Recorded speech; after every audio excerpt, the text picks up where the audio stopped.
¿Qué tal? Buenos días. Bienvenidos a la tercera mesa del eh, pensamiento benjaminiano. Nos acompaña para esta mesa Gabriela Bianco, que trae una ponencia que tiene como título Walter Benjamin, Memoria, Progreso, Revolución y Emancipación. Está también con nosotros el doctor Aureliano Ortega Esquivel, que nos presenta una ponencia que lleva por título Notas sobre el prólogo epistemocrítico al origen del Trauerspiel alemán. Y tenemos también a la doctora Paloma Sierra Ruiz, con la ponencia La reflexión benjaminiana sobre las actitudes poéticas y políticas del surrealismo europeo.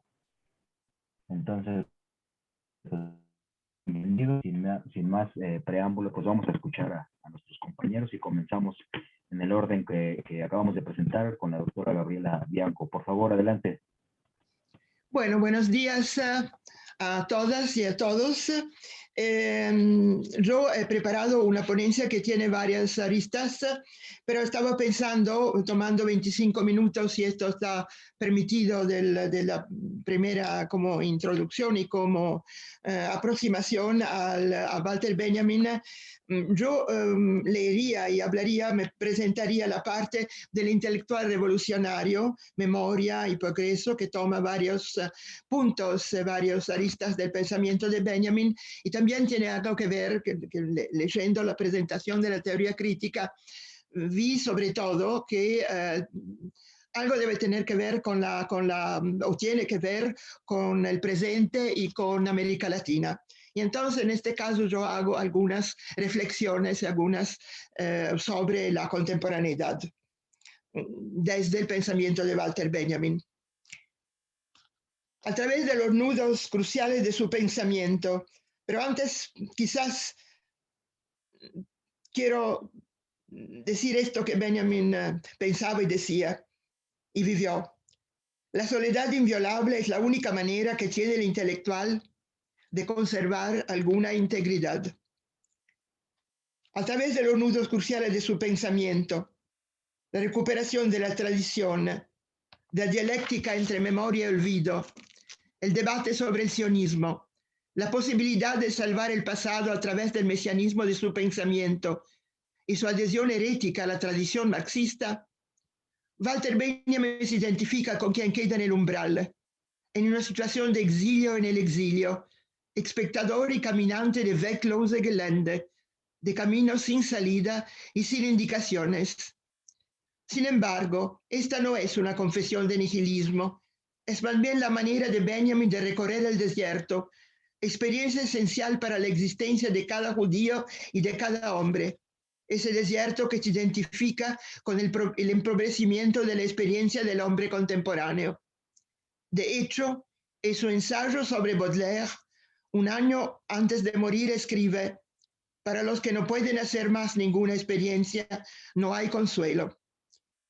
En la imagen del intelectual aislado que ofrece Benjamin en el exilio, según lo que él mismo declara, los intelectuales obran menos por conciencia de clase que por la conciencia de su soledad. Él asume su propio aislamiento y al mismo tiempo a la imagen del escritor obrero versus el trabajador soldado del fascismo y del futurismo. En aquel contexto histórico, Benjamin asigna al intelectual revolucionario la tarea de explicar al proletariado la naturaleza exacta de su condición social y de alienación, y evitar así que se entregue al nazismo. De hecho, a fines de la década del 30, Alemania se había vuelto en un torrente que arrastraba siglos de historia. La rápida industrialización de fines del siglo XIX, sumado los golpes asestados por la derrota sufrida en la guerra, la caída de la monarquía y la corrosión social desatada por la crisis política, económica y financiera, condicionaban la suerte de la endeble República de Weimar. La miseria económica, lejos de acentuar la oposición anticapitalista en favor de los partidos socialista y comunista, esmerilaba la esperanza, exacerbaba la intolerancia en favor del sometimiento, la uniformidad y la búsqueda de un líder fuerte. El Institut für Sozialforschung, fundado el 3 de febrero del 23 por el argentino Félix Weil, con la asunción de Max Horkheimer al frente del instituto y la designación del joven Erich Fromm como director del Departamento de Psicología, se iba a abrir a la superestructura cultural y al psicoanálisis, con el objetivo de analizar las estructuras psíquicas de la sociedad, de los modelos de autoridad y su conexión con la familia. En Obreros y Empleados, en víspera del Tercer Reich, un análisis psicológico-social, una investigación de Erich Fromm de esos años, publicado solo en 1980, sea en clave sociológica que psicoanalítica, permitió detectar un preocupante panorama social. Aunque la orientación política de los trabajadores fuera preponderantemente de izquierda, a la hora de tomar posición, las respuestas al cuestionario denotaban más respuestas autoritarias que antiautoritarias, revelando una actitud hacia el poder propia del carácter autoritario, admiración, disposición al sometimiento, desprecio por los derechos de los débiles. El presupuesto teórico era que los autoritarios serían nazis, 25% de los entrevistados, los democráticos, 15%, serían anti-nazi militantes y demócratas convencidos, mientras que el resto, 60%, no sería ni una cosa ni otra, pero justamente por su inconsistencia ideológica, en la medida en que se agudizara la crisis y el resentimiento, serían proclives a la obediencia y hasta la crueldad. No sabemos si Benjamin conociera ese trabajo, pero adoptando la dialéctica materialista para su método, en el desarrollo y la politización de su pensamiento, que se manifestó en su colocación junto a Brecht, Benjamin vio en el camino revolucionario lo que precede a una era mesiánica libre de toda dominación. En su crítica propugna una conciencia que le permite apuntar no a la simple realización de la revolución en el ámbito de la historia, en el interior de la sociedad, sino a su realización mesiánica. De hecho, lo que lo distingue es su específico énfasis en la historia como un lugar de redención, impensable sin la revolución.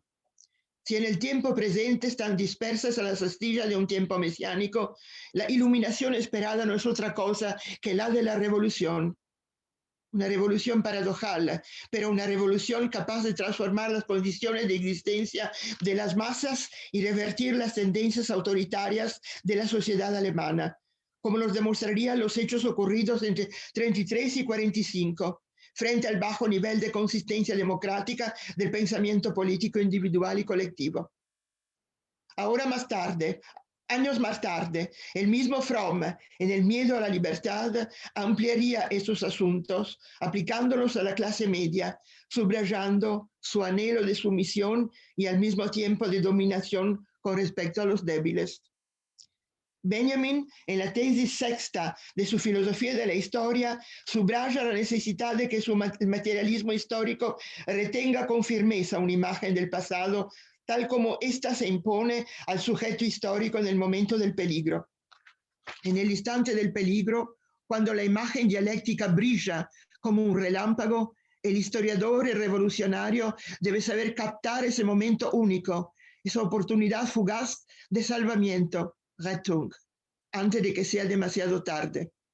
Arrancar la tradición al conformismo que quiere apoderarse de ella significa devolver a la historia su dimensión de subversión del orden establecido, haciendo brillar en el pasado la chispa de la esperanza, esa chispa que puede hacer saltar el polvorín contra el peligro supremo, el fascismo. En la chispa de la esperanza, Benjamin trata de evitar la falsificación del pasado y la transformación de las clases populares en instrumentos de las clases dominantes.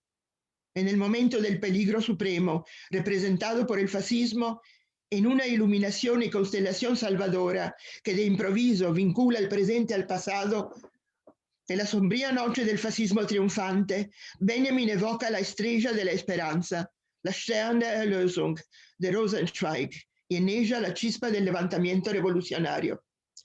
Así el imperativo de la cultura judía de recordar los sufrimientos pasados se convierte en el imperativo marxista de redimir el presente a través de la revolución capaz de reintegrar los vencidos a la historia.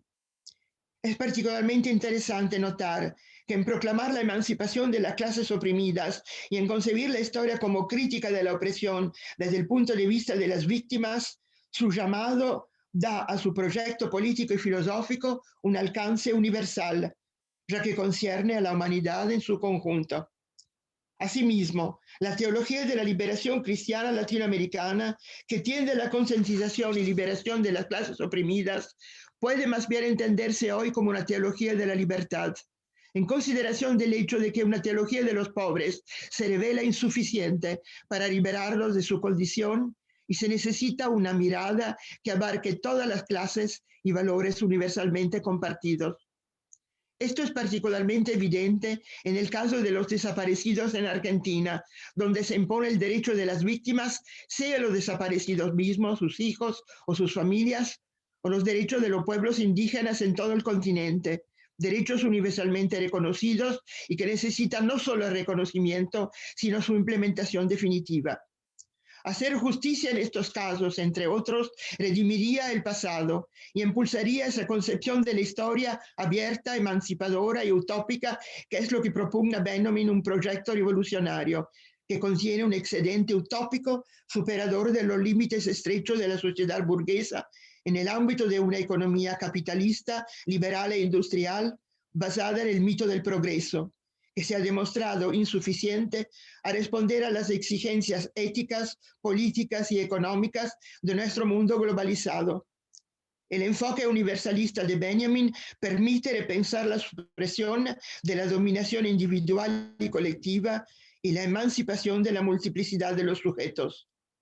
Desde este punto de vista, lo de la redención del pasado para construir el futuro incluye el principio de la imprescindibilidad, imprescriptibilidad de crímenes contra la humanidad, como la desaparición forzada de personas, la tortura, violaciones, desplazamientos forzados.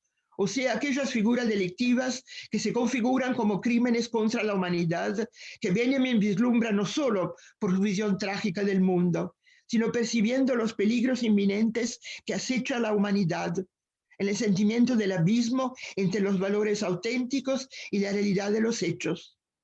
En los llamados juicios de la historia, la apertura del pasado y la apertura del futuro están íntimamente asociados. Benjamin emprende heroicamente un proyecto político en un llamado auténticamente redentor y mesiánico de la historia, sosteniendo la idea de la intensa interacción existente entre el pasado y el presente, y el impulso presente a la idea no totalizadora de campos de fuerzas históricos usados como fértiles metáforas, asociadas a imagen de constelaciones que sugieren el interjuego dinámico de abstracciones y aversiones, que no tiene un principio generador primario, ni un denominador común, ni una esencia inherente, pero son útiles para comprender la situación moderna y hasta postmoderna. En las fluctuaciones del pensamiento de Benjamin, en sus indicaciones acerca del arte y de la política hacia las tesis de filosofía de la historia, acerca de la expectativa en una revolución al límite de lo paradojal que cambia la lógica del progreso y lejos de acelerar el pulso de la historia, interrumpe un ciclo hacia el porvenir progresivo e impide el retroceso hacia la barbarie. El tren de la historia rueda hacia el abismo y la revolución es la interrupción de ese viaje hacia la catástrofe. Estamos siempre amenazados por la barbarie.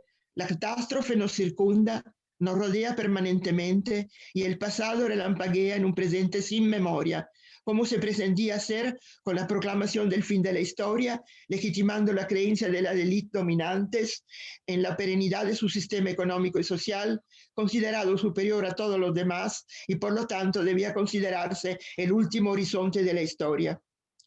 Como estamos viendo, proclamar desde la filosofía el fin de la historia se ha revelado infinitamente falaz, ya que el mundo capitalista globalizado está peligrosamente en crisis y se impone un cambio de paradigma de civilización que, basada en la concepción de la necesidad de liberación de las clases oprimidas, nos obliga a repensar la emancipación social y la supresión de la dominación desde el punto de vista de la multiplicidad de los sujetos colectivos e individuales, en un enfoque universalista que involucra la entera humanidad. En el horizonte insuperable de la historia La defensa de la naturaleza debe acompañar la emancipación humana, la recuperación de esos valores humanistas que nos permitan no sucumbir frente a la dominación y explotación, ya no abstracta, sino bien identificable en el capital especulativo internacional, la mercancía y los aparatos burocráticos, en la pérdida de los valores humanos y sociales de convivencia civil. A diferencia de la tradición ilustrada, que ubica la importancia de la historia en el futuro, Benjamin plantea que el pasado es la huella que nos revela el presente. Bajo la influencia de la cábala judía y del materialismo histórico, emprende una crítica de la modernidad y a su ruptura con la totalidad desde el rechazo de nuestra época en lo mítico y lo religioso. Al ocultar los fundamentos teológicos de las ideologías, él considera que lo moderno es el motor de la falsa conciencia. ¿Qué hacer entonces con esta ruptura con la totalidad, que no es naturalmente la única que puede leerse en Benjamin? En él hay nostalgia de la totalidad, al mismo tiempo que está siendo erosionada en la dimensión estética y en el mundo de la experiencia. Benjamin es un escritor de la crisis, pero no su apologista. Sin nunca apartarse de los nudos problemáticos de su pensamiento, él busca, utilizando metáforas y alegorías, convertir en literatura lo que es explícitamente político, en el intento de hallar nombres a la cosa política, en tiempos en los cuales muchas de las formas efectivas de la política podrían hacernos pensar en su extinción. Es entonces desde lo político que Benjamin se lanza a la búsqueda de los fragmentos de un pensamiento revolucionario que solo subsiste en la fragmentariedad. A la manera de la disposición brechtiana, el distanciamiento de Benjamin respecto del presente contribuye a su crítica, mucho más que la conformidad resignada que la idea de progreso promueve. En la revolución, la voluntad política de la clase vengadora se nutre de la imagen de los antepasados oprimidos y no del ideal de los descendientes libres, dice. Esto en total contraste con Hans Jonas. Aunque Marx y Engels apostaban a la conjuntura entre ilustración científica y voluntad revolucionaria, lo que Benjamin observa es que la promesa del desarrollo técnico opacó la posibilidad de crítica de la permanencia de la explotación. Por eso Benjamin no comparte la visión de Marx respecto del progreso y hace un balance distinto. La integración de los obreros a la ideología del progreso se ha realizado sin que estos fueran capaces de advertir su contracara, ya que el desarrollo del capitalismo preparó a la vez las condiciones de explotación de la clase obrera y las condiciones que posibilitarían su abolición. Desde este punto de vista, Benjamin es acusador y certero. La socialdemocracia borra el pasado de la clase obrera, apaga el nombre de Blanqui, una de las referencias políticas de Benjamin, que era un revolucionario, y de esa manera corta el nervio principal de la fuerza revolucionaria y su voluntad de sacrificio. El odio de clase, la voluntad de sacrificio de generaciones de oprimidos no son solo metáforas, sino la convocatoria desesperada para hacer saltar el continuum de la historia, un asalto a los relojes que marcan el tiempo capitalista de la producción. Si la revolución ha de hacer saltar los cuadrantes de los relojes que marcan el tiempo de la historia. Benjamin es entonces un pensador político, el portador de un programa de socavamiento del orden establecido, el crítico más convencido de las creencias de la burguesía. La búsqueda del pasado no es solo vuelta a la tradición o rememoración amorosa y apaciguada, sino remedio contra una actitud política inducida por la fe en el progreso. Tomado por asalto en la erupción violenta de la revolución, los experimentos en política significan revoluciones, el pasado retorna como estancia emancipadora, un pasado que exige el pago de una deuda con las generaciones pasadas, de sus esfuerzos heroicos y revolucionarios, de su sufrimiento para redimir en un presente, donde el trabajo ha sido degradado a simple técnica. Los individuos, sobre todo migrantes y precarios, están sometidos a implacables mecanismos sociales y considerados en el tramonto de Occidente en crisis, mano de obra sin derechos y sin futuro. Los que hoy hacen historia son los herederos de los que han vencido. Hay un destino fatal en esa historia instrumentada desde el poder.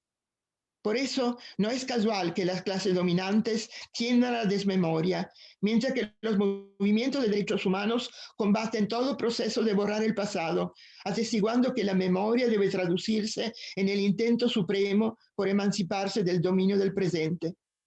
De allí que el ejercicio de la memoria tiene en cuenta esa densidad del tiempo.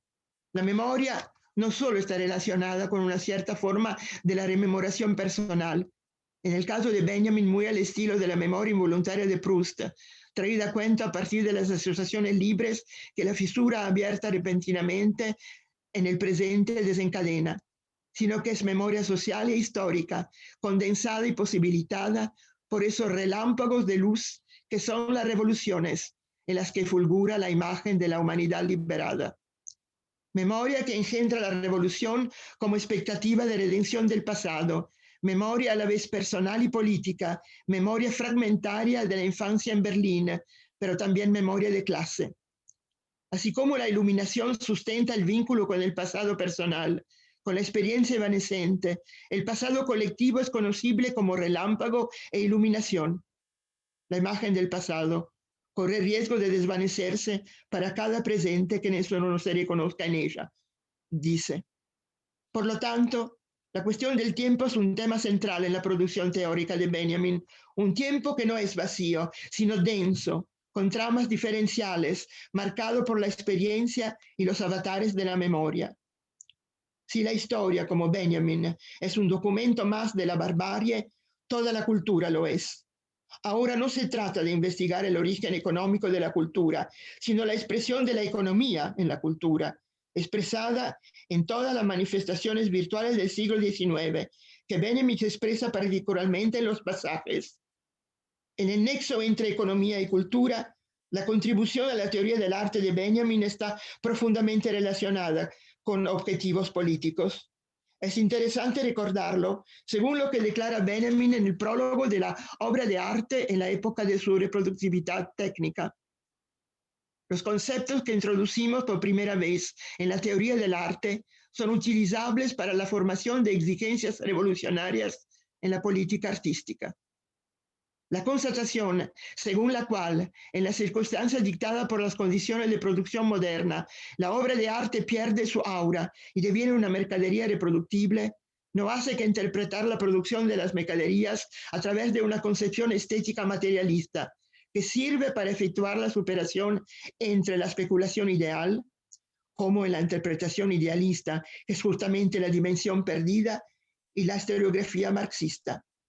Benjamin indica la cuestión del aura, el nudo del arte burgués, en la que la idea del creador, producida en condiciones preindustriales, se expresa en una construcción ideal que no está en condición de formular tesis revolucionarias como se las entiende en el materialismo histórico.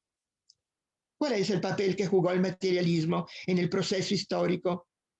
Quien se propuso pasar el cepillo a terciopelo de la historia contradice la lógica de la linealidad histórica. La cuestión del tiempo es un tema central en la producción teórica de Benjamin entonces. Si el tiempo está marcado por los acontecimientos, se desvanece y condensa. También la cadena de la memoria es todo menos homogénea y secuencial. No cualquier pasado puede advenir, sino solo aquel en que el presente se reconozca. De allí el horror benjaminiano ante la idea del progreso y de tiempo lineal. Esa memoria que adviene por iluminación y asalto corta a la vez las cadenas de la continuidad historicista y las que nos ligan al automatismo del tiempo de la reproducción capitalista. Tiempo homogeneizado y secuenciado, tiempo orientado hacia el futuro, marcado por la creencia en el progreso. Otra historia es posible. Movimientos populares nacionales e internacionales son forma revolucionaria en el sentido benjaminiano, donde la gramática del anticonformismo y la indignación expresan alternativas posibles. Los únicos momentos de libertad, afirma Benjamin, son interrupciones, discontinuidades, cuando los oprimidos se sublevan e intentan autoemanciparse en una apuesta que no es solamente teórica, sino práctica. En esta lógica, el Kairos, preñado de oportunidades estratégicas como confluencia y combate emancipatorio, es hoy. La reflexión y la práctica revolucionaria pertenecen al aquí y a la ahora. Jetzt, Brüder, zur Sonne, zur Freiheit. En el capítulo Feuermelder, aviso de incendio de dirección única, Benjamin lanza un aviso de incendio a todos sus contemporáneos sobre los peligros que los amenazan y los que se perfilan en el horizonte.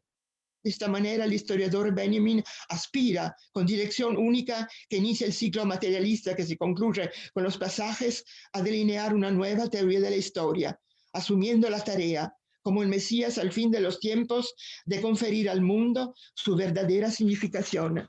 Al mismo tiempo que se trata del pasado, del futuro, la apertura de la historia de Benjamin es inseparable de una óptica ética, social y política, aunque el porvenir de ese combate sea incierto e imprevisible.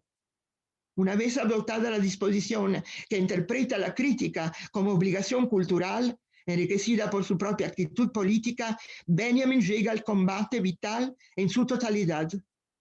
En esto, me parece, reside el carácter verdaderamente subversivo y la actualidad de Walter Benjamin.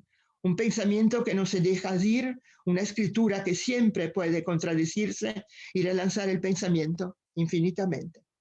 Gracias. Bueno, pues muchas gracias a la Gracias a doctora ustedes Gabriela por Bianco compartir.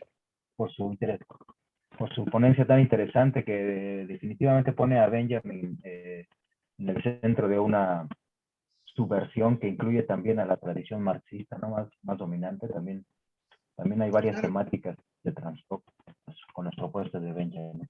Pues muchas gracias. Vamos a pasar Gracias. con la siguiente ponencia. Vamos a escuchar ahora al doctor Aureliano Ortega Esquivel con la ponencia Nota sobre el prólogo democrítico al origen del Trauerspiel alemán. Entonces, adelante, doctor, por favor. Muchas gracias, Hugo. Buenos días a todos los demás.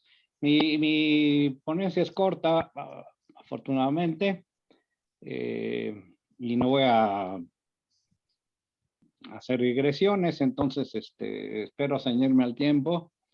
Bien, empieza con un epígrafe de Adorno, obviamente referido a Benjamin, que dice: bajo la mirada de sus palabras se transforma todo, como si se hiciera radioactivo. Bueno, creo que describe completamente. Lo conoce, se ve que lo conoce. Bueno, el texto, que lleva por nombre Prólogo Epistemocrítico, fue concebido por Walter Benjamin, como introducción al trabajo El origen del Trauerspiel alemán, una obra escrita en 1925, cuando ya Benjamin estudiaba intensamente el pensamiento marxista, pero finalmente publicada hasta 1928. Como se sabe, El origen, incluido este prólogo, fue presentado por Benjamin en la Universidad de Frankfurt con la pretensión de obtener la habilitación como privat docente en filosofía y literatura. Intento que fracasa ante la pequeñez filosófica y doctrinaria de la burocracia universitaria. Sobre el contexto en el que la obra fue concebida y escrita, se ha hecho canónica la opinión de Gershom Scholem, en el sentido de que el fondo filosófico y las ideas que lo sostienen no salen del ámbito teológico metafísico en el que se movía Benjamin en esos años, y que en el mejor de los casos, las dos aguas en las que filosóficamente se trataba de mantener a flote, quien inclusive en ese momento ya había pensado ingresar en el Partido Comunista Alemán, ya entrechocaban o se yuxtaponían en sus cartas y conversaciones, pero no se plasmaron en el texto mismo. Y escribe Scholem: el conflicto, cito, el conflicto entre sus modos metafísicos de pensar y los marxistas, en los que trataba de transformar a aquellos, comenzó a determinar su vida espiritual desde 1929 en adelante, marcándola de una manera absolutamente inconfundible. El libro sobre el Trauerspiel, en cuyo periodo de incubación la perspectiva comunista no se hizo valer, sino como un elemento retardatario, no contiene la menor referencia ni el concurso de tales ideas. El trasfondo filosófico que confirió al libro, así como los temas en él desarrollados sobre la dialéctica del fenómeno del Trauerspiel, permanecen en el ámbito metafísico del que provienen y al que se mantienen encadenados incluso en su ejecución. No hay vestigio de categoría marxista alguna. Hasta aquí Scholem. El trabajo que ahora presento no pretende ser una réplica a la opinión de Scholem, la que, por cierto, al confundir la perspectiva comunista con las ideas marxistas, hace derivar su juicio hacia una reprobación sumaria, elemento retardatario, escribe, que tiene más de emotivo que de teórico. Sino mostrar, es el objeto de este trabajo, cómo la dialéctica no solo nos sorprende a cada paso con desenlaces inesperados, sino que en el ámbito del pensamiento crítico puede inclusive desafiar el orden histórico, o si se quiere, y para no dejar de lado el ámbito de nuestro asunto, puede poseer la virtud de no hacer llegar las cosas hasta 1929, sino a saltar por la espalda al buen metafísico berlinés, inmiscuirse solapadamente en sus textos desde 1925. Pero no se trata de arrojar más leña metafísica al fuego en el que Scholem quería quemar el marxismo-comunismo de su inconstante amigo, sino demostrar que el pensamiento dialéctico, aún enderezado hacia la crítica de un fenómeno literario menor, o presumiblemente menor, conserva, por una parte, la potencia de llevar las cosas hacia lo inmanente y, por lo tanto, hacia el horizonte de la vida material.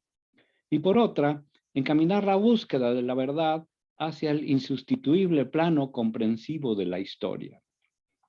Con lo que tenemos como resultado que aún sin vestigio de categoría marxista alguna, como afirma Scholem, el prólogo pueda ser leído críticamente como un documento emblemático del tipo de materialismo histórico que se forjaba en esos años y que tienen los connotados marxistas George Lucas o Karl Koch a sus representantes máximos.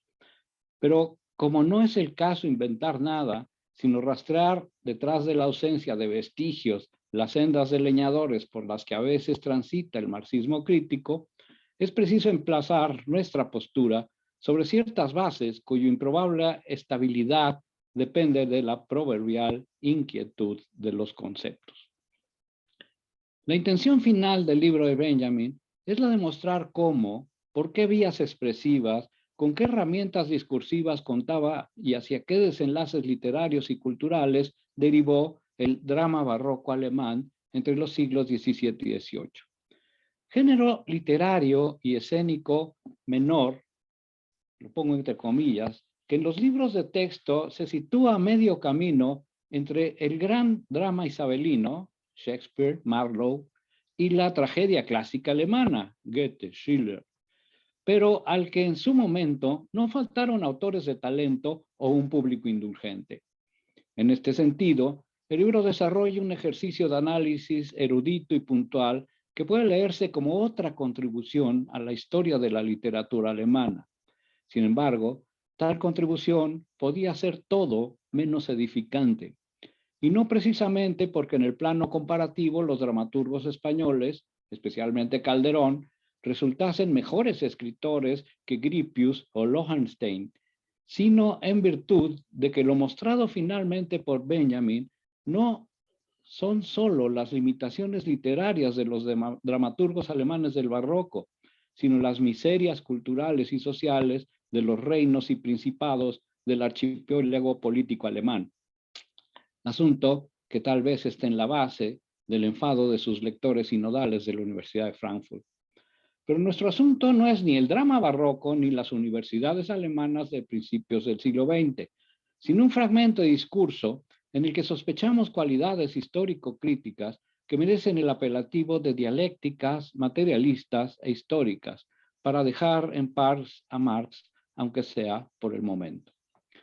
El prólogo se compone de 15 parágrafos en los que se despliegan y entrelazan temas relativos al método correcto para abordar el estudio del Trauerspiel, mismo que se sitúa desde el primer momento en la filosofía y no en la crítica literaria.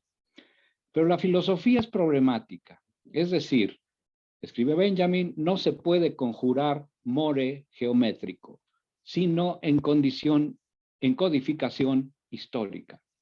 Esto es enfático por parte de Benjamin. Pero aún encuadrada en esa perspectiva, puede seguir la vía franca y lineal de los tratados o la del golpe de vista con el que leemos el enigmático mosaico medieval. En todo caso, lo que una y otra forma expositivas ponen sobre el tapete son, dice Benjamin, ideas. Es decir, ni datos ni hechos, sino lo que a partir de datos y hechos, es decir, de fragmentos, la filosofía pueda exponer, con lo que nos encontramos frente a una formulación netamente benjaminiana, cuya expresión máxima solamente será expuesta en el rompecabezas titulado Libro de los Pasajes. Cito a Benjamin en extenso. El valor de los fragmentos de pensamiento es tanto más decisivo cuanto menos se puedan medir inmediatamente por la concepción fundamental, y de él depende el brillo de la exposición en la misma medida en que depende el del mosaico de la calidad que tenga el esmalte. La relación del trabajo microscópico con la magnitud del todo plástico y del intelectual expresa cómo el contenido de verdad solo se puede aprender con la inmersión más precisa en los detalles de un contenido objetivo. En su suprema configuración occidental, mosaico y tratado pertenecen a la Edad Media. Así, lo que posibilita su comparación es una auténtica afinidad, una constelación, ¿no? Una imagen dialéctica, aunque no lo diga así Benjamin. Lo que aquí destaca es de entrada la necesidad dialéctica de la totalidad.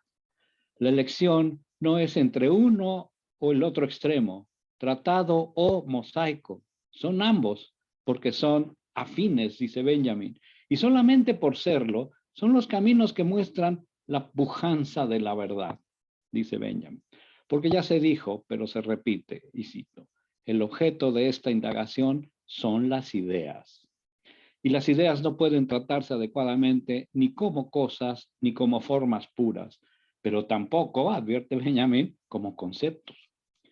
Es tal vez este paseo por los meandros del pensamiento de Platón, en la que discurre la primera parte del texto, junto con la afirmación de que el objeto de esta indagación sobre el Trauerspiel son las ideas, lo que desconcierta a los lectores y quizás ha llevado a Scholem a la afirmación enfática de que su amigo nada como pez en aguas metafísicas.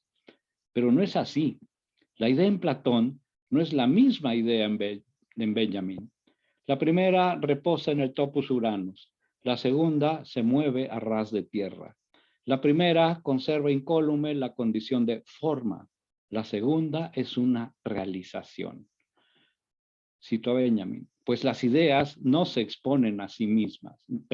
Pues las ideas no se exponen en sí mismas, sino única y exclusivamente en la ordenación de elementos cósicos que se da en el concepto.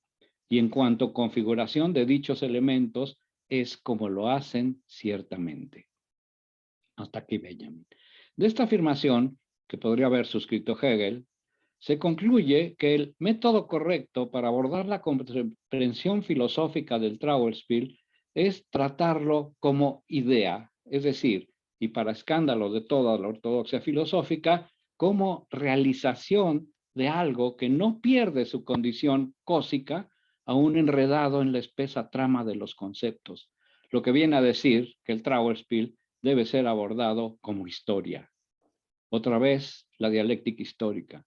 Otra vez, la inmanencia cósica como clave de arco de la comprensión. Sin embargo, existe otro tópico en el prólogo que exhibe su innegable y robusta afinidad con el materialismo histórico. El concepto de origen, ni más ni menos. Porque Benjamin no entiende el origen, no entiende por origen el conjunto de fuentes ni literarias ni contextuales de las que abreva el Trauerspiel como género. Porque tampoco puede entenderse ni en su contexto ni en su evolución genética sin más. En primer lugar, porque, como se ha dicho, aquel no es un género literario sin más, sino una idea expresada en una imagen dialéctica que va más allá de los conceptos, porque lo es de algo que no es él mismo, pero que forma parte de él mismo y opera en su constitución esencial. Es, sí, una idea, pero una idea preñada de historia. Por tercera ocasión aquí, la historia. Todavía podríamos sumar un tercer elemento de acento dialéctico y materialista que evoca a Marx y que nuestro autor menciona en algunos trabajos y muy veladamente, quizás no tanto en el prólogo mismo, pero sí en el texto del Trauerspiel. Es decir, pero que deja en calidad de mera materia prima para posteriores reflexiones y que constituye una cuarta forma de la comprensión histórica. Yo creo que en los fragmentos de las tesis sobre la historia que publicó Bolívar Echeverría en su traducción, se puede rastrear esta idea de manera más completa. Es decir, el hecho de que existen fenómenos sociales y culturales, como el drama barroco, cuya comprensión requiere un ceñido seguimiento crítico que transite por su prehistoria, su historia y lo más importante, pero a la vez lo más oscuro de la argumentación benjaminiana, por su posthistoria. Ojo, no su futuro, su posthistoria. Y, es decir, podemos captar la totalidad del fenómeno del drama barroco y de cualquier, supongo que cualquier objeto del cual pretendamos desentrañar realmente su condición, su densidad histórica en esos tres planos, su prehistoria, su historia y su poshistoria. Sin embargo, no podemos tratarlo esto en otra ocasión porque ya se nos va a acabar el tiempo. Ha dicho el materialista Adorno que la filosofía es su tiempo atrapado en pensamientos. Creo que es posible decir que el Trauerspiel es, para el metafísico Benjamin, su tiempo atrapado en tramas dramáticas. Como la tragedia ática, ¿sí? Es decir, ni más ni menos. La tragedia ática es su tiempo atrapado en tramas dramáticas. Pero la lectura comprensiva de este tiempo y de las tramas que lo atrapan no reclama una red de conceptos, sino un mosaico de preguntas y respuestas sobre su origen. Y cito a Benjamin, pues aunque categoría absolutamente histórica, no tiene nada que ver con la génesis, porque en efecto, el origen no designa el devenir de lo nacido. El origen no designa el devenir de lo nacido, sino lo que les nace al pasar y al devenir. El origen radica en el flujo del devenir como torbellino, engullendo en su rítmica el material de la génesis. Lo originario no se da a conocer nunca en la nuda existencia palmaria de lo fáctico, y su rítmica únicamente se revela a una doble intelección. En cada fenómeno de origen se determina la figura bajo la cual una idea no deja de enfrentarse al mundo histórico hasta que alcanza su plenitud en la totalidad de su historia. Este es el Benjamin que no es marxista, según Scholem, pero bueno, aquí yo veo completa, entera la categoría de totalidad. Bien, aquí le dejo. Muchas gracias por su atención. Muchas gracias a usted, doctor Aureliano. Es difícil no estar de acuerdo con esta distinción que hay del uso evidente de los términos marxistas y la tradición más dominante sobre los mismos términos, ¿no? Bueno, hay algunas personas que están viendo este simposio a través de Facebook. Entonces los invitamos a que participen también, a que si tienen algún comentario que hacer, alguna pregunta, si quieren discutir sobre algún tema que estén exponiendo nuestros ponentes, pues adelante, ¿no? Está abierto el foro y vamos a tener un tiempo disponible al final para ello. Bien, vamos a dar paso a la ponencia de la doctora Paloma Sierra Ruiz. Su ponencia lleva como título La reflexión benjaminiana sobre las actitudes poéticas y políticas del surrealismo europeo. Entonces, muchas gracias a la doctora y adelante, por favor. Muchas gracias. ¿Me escucho bien? Sí, ok. Perfecto. Pues muchas gracias por su asistencia y por escucharnos a quienes están ahí en Facebook. Voy a compartirles unas reflexiones que para mí son fundamentales también para seguir politizando el pensamiento de Benjamin, pensamiento que creo que a veces desde cierta parte de los estudios culturales o de las intenciones estéticas se despolitizan. Entonces, bueno, mi intención es, como dice Aureliano, además de ponerle densidad histórica, ponerle densidad política. Y ahí les va. Comienzo con una cita de André Breton, de la novela Nadja. La belleza será convulsiva o no será. Los años trémulos de entreguerras despertaron en las generaciones europeas nuevas preocupaciones que se inauguraban con los caóticos escenarios de principios del siglo XX. Los restos de la Primera Guerra Mundial abonaban al terreno de los nacionalismos, del desarrollo de la tecnología armamentista, de la pobreza de la clase obrera, que había mandado a sus jóvenes a la guerra para morir sin victoria clara alguna, y al mismo tiempo encumbraban una burguesía que había descubierto en la crisis bélica la perfecta oportunidad para afianzar sus privilegios a través de las prácticas que comenzaba a revelar el mercado internacional. Parece que la panorámica es muy parecida ahora. La lectura crítica de este panorama desembocó en la muestra fehaciente de las condiciones hostiles en las que vivía la mayoría de la población europea. La devastación se repartió entre los sectores que desde antes del conflicto lidiaban con la miseria, y alcanzó otros nuevos que habían perdido todo tras la guerra. Después de abandonar las trincheras, los países europeos dirigieron su atención a la supuesta reparación de los daños que el conflicto había dejado. En definitiva, no eran noticias buenas las que hablaban de que las tensiones internacionales iban cada vez más en aumento. Sin embargo, la visión que las instituciones políticas, de izquierda y de derecha, proyectaban en el futuro, eran optimistas respecto a la resolución de los conflictos que anunció el término de la Gran Guerra. Fue en estas circunstancias que un grupo de artistas comenzó a preocuparse por lo que consideraron el bien más importante de la humanidad, la imaginación. Efectivamente, las condiciones materiales de las vidas eran precarias, pero, según sus inquietudes, no podían olvidarse que la humanidad no sería libre por completo hasta que, junto con el hambre, se aboliera la pauperización del espíritu creativo. La agrupación en torno a esta preocupación se autodenominó surrealismo, que, si bien no era diferente a los movimientos obreros que luchaban por la caída del capitalismo, no siempre encontraba en sus propuestas una reflexión que incluyera a la, cito a Breton, la emancipación humana en todos los aspectos, entendámonos bien, según los medios disponibles para cada uno. La búsqueda por esta emancipación completa era la que conmovió los ánimos de quienes se encontraban en la política institucionalizada, más que una aliada, una amenaza para la construcción de un mundo radicalmente libre y diverso a través de la imaginación. André Breton, uno de los precursores del movimiento, escribió en su primer manifiesto como surrealista: aquella imaginación que no reconocía límites, ahora se la dejan utilizar subordinada a las leyes de una utilidad arbitraria.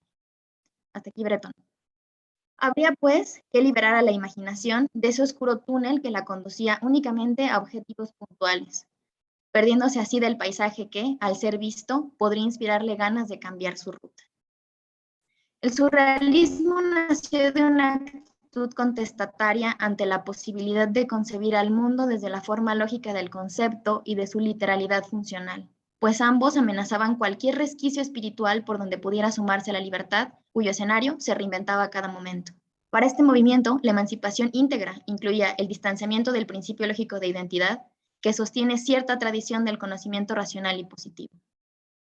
Asimismo, la propuesta surrealista no esperaría al futuro para revertir los órdenes epistemológico y político que, sin alejarse de las categorías heredadas del pensamiento comunista, también concebía como burgueses y capitalistas.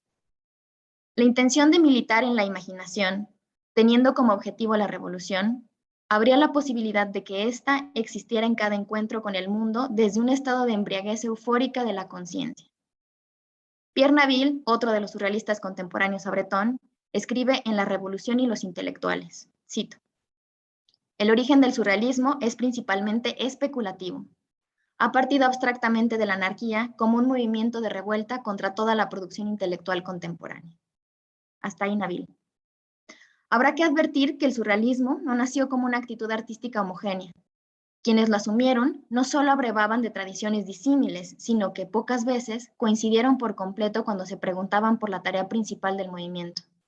En las palabras de Naville, la discusión era la siguiente: decidir si la idea de revolución debe prevalecer sobre la idea surrealista, si una es tributaria a la otra o si las dos corren a la par. Este componente especulativo al interior del grupo fue lo que hizo que las obras surrealistas estallaran en múltiples temas, técnicas e intenciones, cuestión que reanimaba las discusiones y daba a los esfuerzos poéticos y políticos entusiasmados en el furor que, desde la mirada surrealista, inspiraba la cotidianidad por más abrumadora que ésta fuera.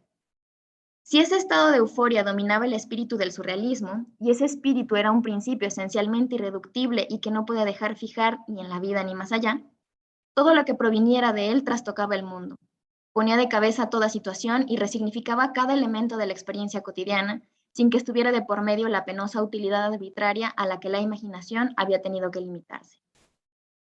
El surrealismo no se inspira en las bondades de lo humano, al contrario, está seguro de que la humanidad se refleja en las atrocidades que es capaz de engendrar. Hay desconfianza en ella y en todo aquello que la defina como embajadora del mejor aspecto de la creación. El estado de furor con el que inicia la iluminación surrealista se aleja de cualquier elogio a lo humano. Proviene de una desesperación pesimista, pasión profunda que incita a la destrucción de las cosas tal cual son, es decir, que promueve la revolución. Por lo tanto, Pierre Naville reconoce al pesimismo y a su organización como origen y virtud del movimiento surrealista. Sí. La organización del pesimismo es verdaderamente una de las consignas más extrañas a las que puede obedecer un hombre consciente. Es, sin embargo, a ella que le reclamamos atenerse. Este método, si se puede llamar así, y sería más justo decir tendencia, nos permite y nos permitirá aún observar la más alta parcialidad, aquella que nos ha sustraído siempre del mundo. Hay que organizar el pesimismo, o más bien, puesto que no se trata de dar respuesta a un llamado, hay que dejar que se organice en la dirección del llamado próximo. Hasta ahí, Nati. En 1928, Walter Benjamin escribe un artículo llamado El surrealismo, la última instantánea de la inteligencia europea, y lo publica en febrero de 1929 en la revista alemana El Mundo Literario. Benjamin tuvo noticia del movimiento surrealista entre 1926 y 1927, poco después de que el artista francés André Breton publicara el Manifiesto Surrealista. Precisamente por estos años, el berlinés lee El campesino de París, una novela escrita por otro de los artistas de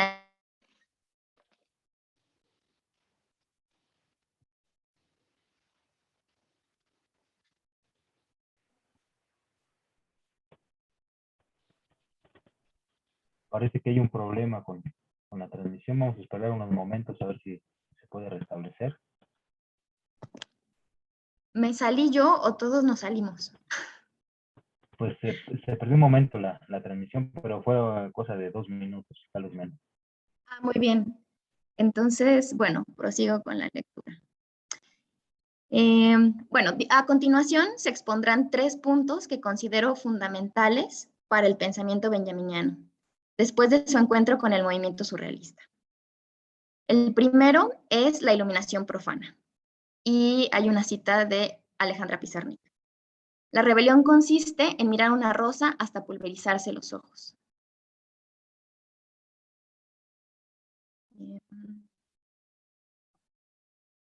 Habrá que comenzar este apartado apuntando que Walter Benjamin define el surrealismo como una corriente espiritual. Sin embargo, para darle un tratamiento materialista histórico a la lectura del artículo, adoptaré la palabra actitud, aceptando la invitación benjaminiana de acercarse al movimiento no buscando una forma de hacer arte apartada del resto de la vida, sino como un ánimo impregnado en las experiencias comunes de surrealistas. La actitud entonces es intangible. Está más cerca del gesto que de la localización puntual en quien la ostenta, pero al mismo tiempo se relaciona dialécticamente con la materialidad del mundo, pues es en ella en la que cobra sentido. Esta libertad categórica que me permito está enraizada en la noción marxista de praxis, no como un momento secundario a la teoría ni como una acción previa al pensar, sino como el ejercicio materialista que se realiza al transformar al mundo viviendo en él. Vivencia que incluye al pensamiento y a las consecuencias tangibles del discurrir histórico de los sujetos en simultaneidad indisociable. La opinión de Benjamin acerca del alcance del movimiento queda clara en la siguiente cita.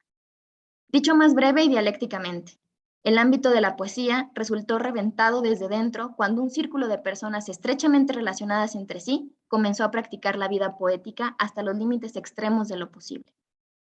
Hasta ahí, Benjamin. La vida del sujeto con actitud surrealista se vuelve poética, pues no es fuera de ella, sino en sí misma, donde ocurre la creación de un mundo distinto al que aparece. Por esto Benjamin disiente con quienes han visto el movimiento como un capricho estético y, por el contrario, cree que estos esfuerzos transformadores se han juntado como aguas en un riachuelo para impulsar una turbina, encargada de estimular la emancipación. El surrealismo irrumpió en la vida europea en forma de una ola inspiradora de sueños, integral, absoluta y definitiva, dado que absorbía todo aquello con lo que entraba en contacto. La fuerza de esta ola destruyó el umbral que abre y separa la vigilia del sueño. Las imágenes fluían en masa y el lenguaje ya solo parecía ser el mismo, donde palabra e imagen se entrelazaban tan plena y felizmente, con una exactitud tan automática que no dejaba resquicio ya para el sentido. Esta pérdida de quicio devino de la imposibilidad de vivir la vida en el escenario decadente que se presentaba ante la mirada surrealista. El mundo sin sentido, nacido de la negación de su versión invivible, preñado de hordas de imágenes imposibles de conceptualizar, dignificaban el presente.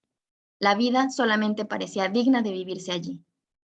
Pero ¿quién podría experimentar el quebranto del sentido? Hay otra petición surrealista, y es que quien sea capaz de transitar libremente entre las ruinas del umbral derruido por el tropel de imágenes oníricas, tendrá que posponer la aparición de su yo y aflojar su individualidad como diente cariado.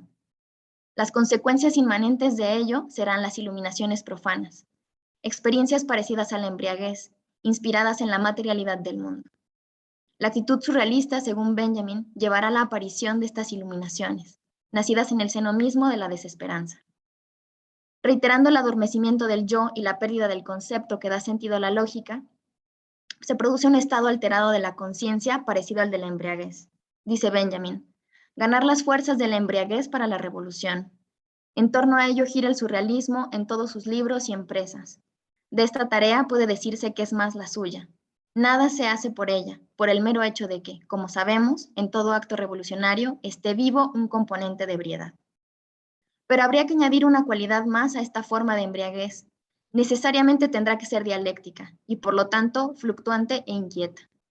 Además, no se trata de una experiencia reservada para ocasiones fuera de lo común, ya que lo profano de la iluminación que aparece junto con ella es tal dado que ocurre en todo el otro espacio que no es el sagrado.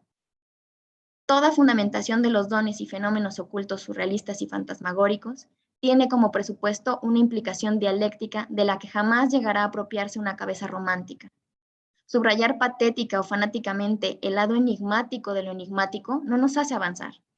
Más bien penetramos el misterio solo en el grado en el que lo encontramos en lo cotidiano, por virtud de una óptica con capacidad dialéctica para percibir lo cotidiano como penetrable y lo impenetrable como cotidiano. Para Benjamin, la iluminación profana únicamente alcanzará su realización cuando aparezca como acto revolucionario nacido de la dificultad de soportar la vida tal cual es. Cuando lo que aparece en la vivencia cotidiana recuerda que el presente está parado sobre la desgracia. El ánimo se conmueve de tal forma que reacciona transformando ese presente en otra cosa que hasta ahora no había existido. La iluminación profana surge espontáneamente de la negatividad, es decir, su génesis está en el pesimismo activo, desde su origen es revolucionaria. El segundo momento es el pesimismo organizado, y aquí va una cita de Kant. Y este es el resultado de una historia humana primitiva ensayada con ayuda de la filosofía. Debemos estar contentos con la providencia y con el curso de las cosas humanas en conjunto, que no transcurre de lo bueno a lo malo, sino que poco a poco se desenvuelve de lo peor a lo mejor. Y la misma naturaleza llama a cada uno para que, en la parte que le corresponda y en la medida de sus fuerzas, colabore en el progreso. Eso está en el comienzo presunto de la historia humana. La intención del surrealismo es la de hacer una política poética, nos dirá Benjamin, pero no cualquier poesía es revolucionaria, aun y cuando ella sea política. La distinción estará en aquello que la inspira. Cito, ¿cuál es el programa de los partidos burgueses? Un primaveral poema malo, atiborrado de comparaciones hasta el punto de reventar. De ese modo, en efecto, el socialista ve ese futuro mejor de nuestros hijos, como también de nuestros nietos, en que todos actúen como si fueran ángeles, todos tengan tanto como si fueran ricos y todos vivan como si fueran libres. Pero aquí no hay ni rastro de ángeles, ni de riqueza, ni de libertad. Esa cita es de Benjamin. Benjamin condena el optimismo diletante y por completo carente de escrúpulos, de los burgueses y de los socialdemócratas, que partiendo de un mundo hecho pedazos, proyectan en el futuro imágenes buenistas que se bastan a sí mismas y dejan de problematizar el presente. Para el filósofo berlinés, la actitud surrealista es también revolucionaria precisamente porque se funda en el pesimismo completo, pesimismo en toda regla. Sentir permanentemente desconfianza, aún más desconfianza ante todo entendimiento, entre las clases, entre los pueblos, entre los individuos. Cito, y solo una confianza ilimitada en la IG Farben y en el perfeccionamiento pacífico de la Luftwaffe. No obstante, este desaliento no provoca estaticidad melancólica, ya que invita a la crítica constante, pues para Benjamin la confianza ha sido una de los grandes pilares de las atrocidades modernas, como la cita nos lo recuerda. Bueno, estas compañías, IG Farben y la Luftwaffe, fueron las encargadas, la primera de diseñar y de producir el gas letal para las cámaras de gas en la Segunda Guerra Mundial. Continúo. La organización del pesimismo, que el escritor surrealista Pierre Naville plantea como exigencia del día, envuelve a quien la asuma en un estadio de perenne acción política. La visión pesimista organizada para la revolución destierra los problemas históricos del plano de lo moral y los enraiza en el plano de lo político, aquel que es susceptible de transformación a partir de la concepción crítica de los mismos. Y ya el último apartado, que es muy breve, llamado materialismo antropológico. Walter Benjamin adelanta la aparición de este materialismo en el artículo del surrealismo y posteriormente lo desarrolla en el libro de los pasajes. El materialismo antropológico que Benjamin contrapone al materialismo metafísico es una asimilación entre la actitud surrealista y los fundamentos materialistas del marxismo.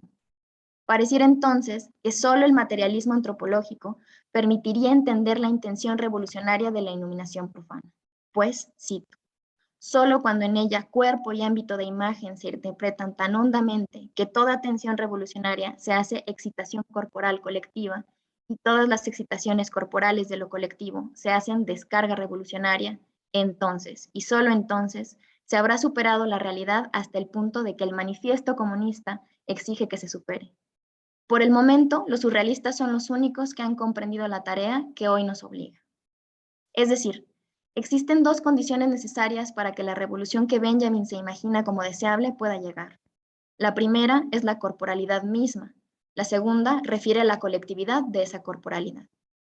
Ello hace que pueda intuirse en la propuesta benjaminiana como se sigue. La revolución no ocurre ni fuera de nuestros cuerpos ni en soledad. La revolución necesita de una acción colectiva conformada por cuerpos relacionados en sintonía. Eso sería precisamente lo que fundamentaría el materialismo antropológico. El surrealismo, a través de la imaginación, logra dislocar la realidad que no es material ni espiritual, sino que se conjuga en una emoción corpórea y se vuelve espacio de revolución poética y política. Gracias. Pues muchas gracias por su ponencia, la doctora Paloma. Pues parece que no hay preguntas en el chat. Todavía tenemos un poco de tiempo, entonces no sé, tal vez alguno de ustedes también, de los participantes en el simposio, quiera comentar algo, no sé si tengan alguna pregunta, algún señalamiento, alguna polémica que quieran iniciar ahora mismo. Pues hay tiempo suficiente, parece. Adelante.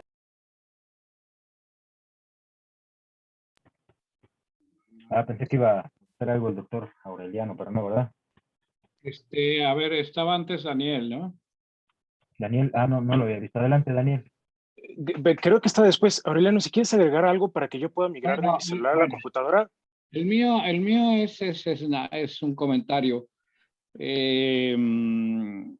aludiendo a la sincronicidad que se dio en esta mesa. En realidad la ponencia discordante fue la mía, pero yo creo que la de Gabriel y de Paloma sintonizaron en ese Benjamin político que es justamente el que la tradición, vamos, desarrollada en la lectura de Benjamin en los años 80 y 90, lo secuestró para la crítica cultural, ¿no? O sea, haciendo a un lado, poniendo en segundo lugar a esta parte más política de Benjamin, que se me hace, bueno, todo en Benjamin me parece valioso, ¿no?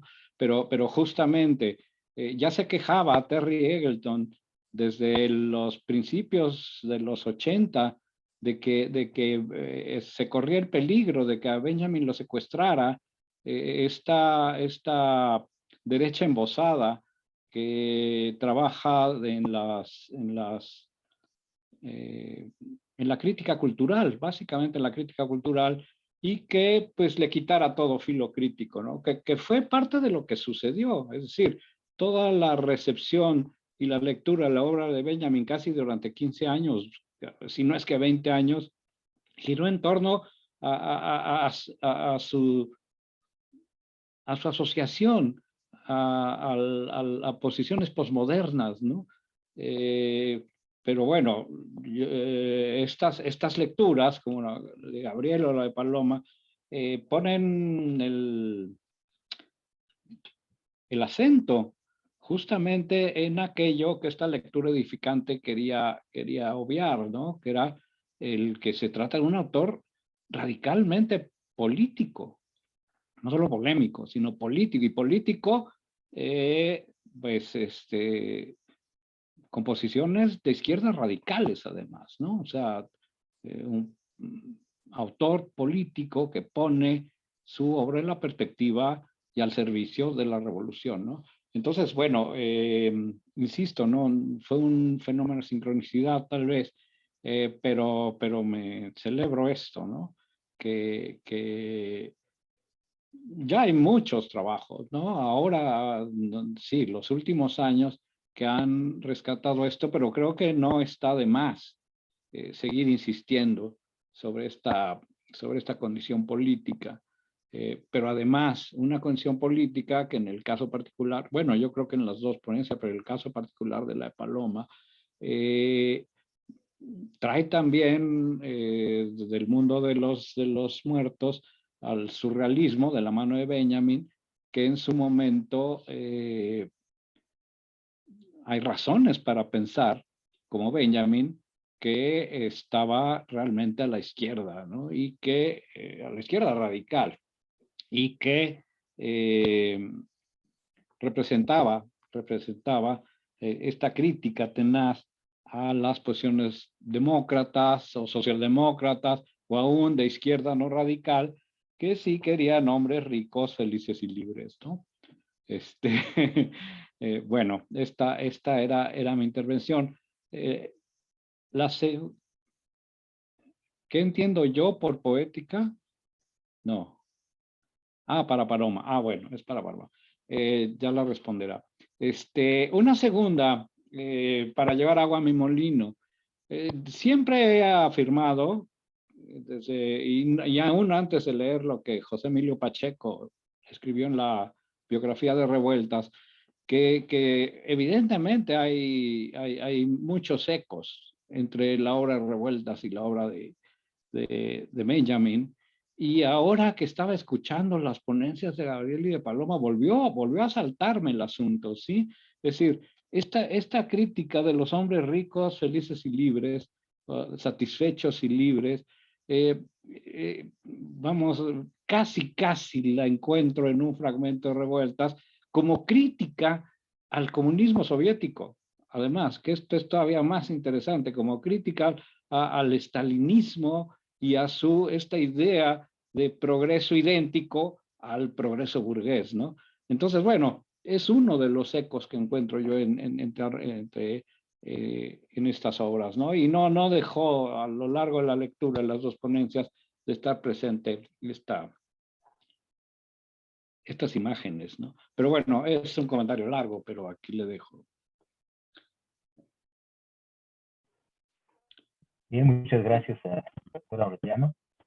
Tenemos también, Daniel había levantado la mano. Tenemos una pregunta también de la gente que nos está escuchando en Facebook directamente. Los vamos con Daniel y después lanzamos otra pregunta. Creo que Héctor había levantado la mano. En tercer lugar, Héctor, al final. Bien, Daniel. Hola, ¿qué tal? Buenos días. Pues en realidad yo quería poner sobre la mesa una provocación y escuchar la opinión de de las tres participantes de la mesa, pero que tiene que ver con algunas de las frases que han aparecido en las ponencias y en este último comentario de Aureliano, ¿no? Ahora con el comentario de Aureliano recordaba un poco esta idea de que el comunismo, más que una repartición de riqueza, debería ser una repartición de pobreza, que me parece haberla leído en Benjamin, y también recuerdo un poco esta idea de Brecht de que habría que filosofar repartiendo golpes, ¿no?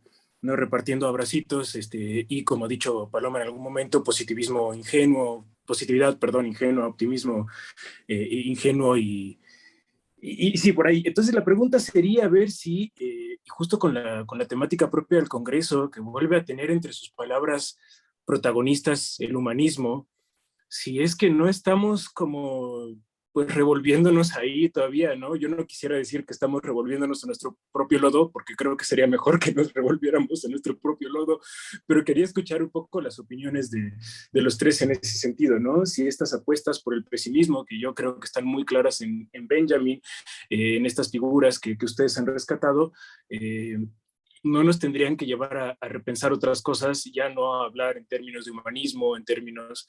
O sea, que creo que el humanismo debería ser otra de las víctimas que cayera con la crítica al progreso.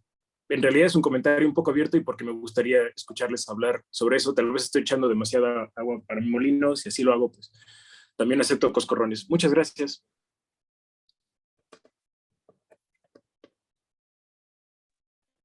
Bien, muchas gracias, Daniel. Vamos a leer unas preguntas que lancé en los comentarios que están en Facebook. Si les parece bien, al final les regreso la palabra a los ponentes para que hagan comentarios sobre las preguntas. Hay una pregunta dirigida a la doctora Paloma de Luis Alberto López, que bueno, es la que ya había dicho el doctor Aureliano. ¿Qué entiendes por poética? Es la pregunta. Y hay un comentario del doctor Ovidio Escalante, supongo que es Evodio Escalante, que dice: excelente ponencia, es extraordinaria la confianza que Benjamin deposita en las posibilidades revolucionarias del surrealismo, pero esta confianza no tuvo efectos verdaderos en la realidad. Vamos a ver qué opina también la doctora Paloma al respecto, ¿no? Tenemos también a Héctor, que estaba levantando la mano por acá. No sé si quieras participar a continuación, Héctor.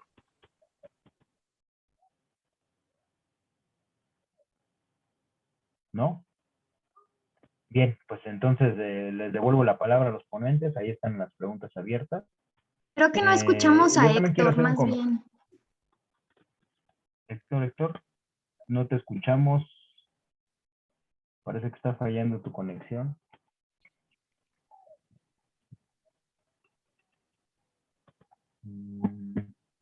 A ver, en tu microfonito de abajo ve las opciones. Sí aparece habilitado, pero no sigue sin escuchar. Ahora ya está inhabilitado otra vez. Si nos quieres escribir, Héctor, lo leemos del chat. Sí. Bien, yo también quiero hacer un comentario, si quieren, en lo que se arregle este asunto, ya sea que escriba la pregunta o pueda conectar su micrófono. Hay una polémica que existe, que en realidad es cuestión de matiz, ¿no? Las diferencias en estos asuntos teóricos muchas veces tienen que ver con un matiz. Y aquí hay una polémica entre Adorno y Benjamin también respecto a las consideraciones que tenía sobre este asunto, ¿no? de la materialidad en la que se expresa en las clases explotadas estos contenidos intelectuales, ¿no? Recuerdo una de las tesis de la historia de Benjamin, habla sobre cómo estas cualidades intelectuales o finas, no sé si esa es la expresión correcta, se manifiestan en la lucha mediante la solidaridad, ¿no? Y otras características de este tipo. ¿Sí me escuchan?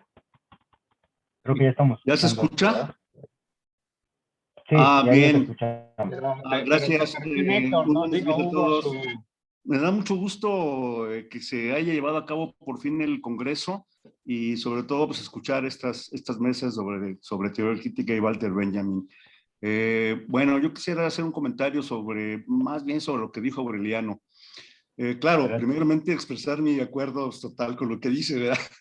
Sí, es que yo he trabajado un aspecto en la filosofía de Benjamin donde he intentado elaborar una filosofía de la historia, una unidad más o menos sistemática que conjuntaría una posición o una clave teológica con una posición o una clave estética, que es en donde entra de lo que trató el día de hoy Aureliano, y una clave política finalmente.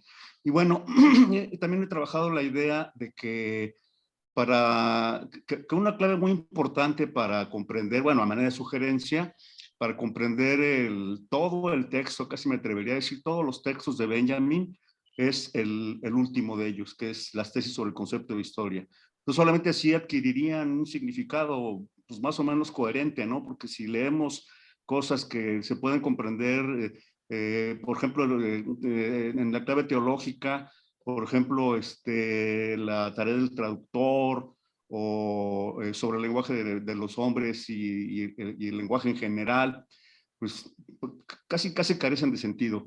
Y bueno, como dice Aureliano, en este texto, en este prólogo epistemocrítico, ya se ven claramente determinadas ideas que apuntan por ejemplo, este concepto prodigioso, dice Walter Benjamin, que es el tiempo de la hora.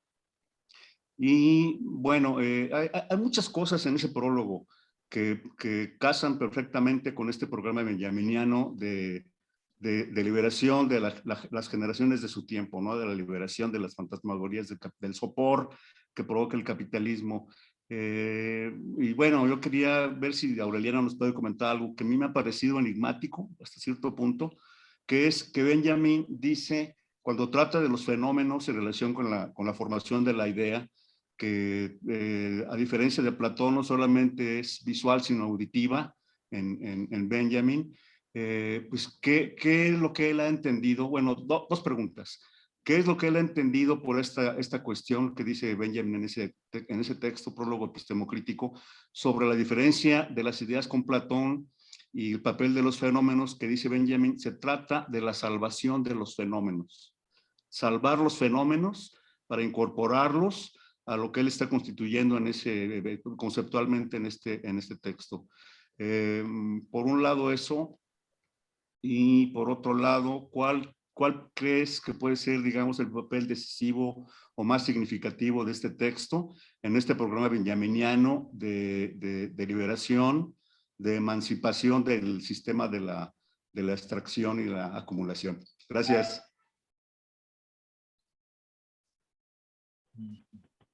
Bien, muchas gracias, Héctor.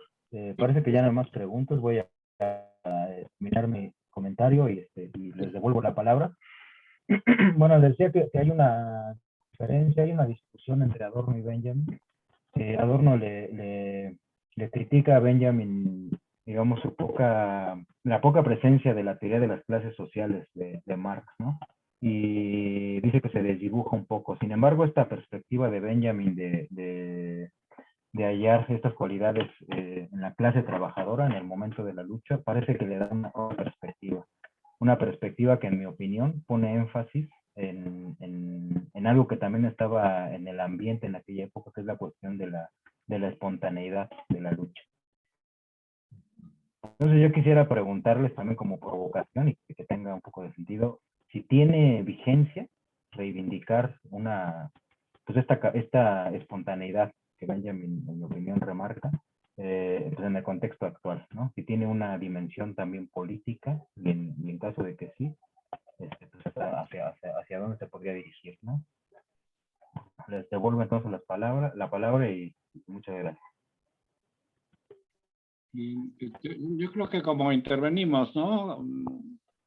Sí, si quieren en el mismo orden, vamos a empezar entonces con la doctora Gabriela. No sé si quiera comentarnos algo, doctora, sobre las preguntas y los comentarios que se acaban de hacer. El micrófono. Tienes apagado tu micrófono.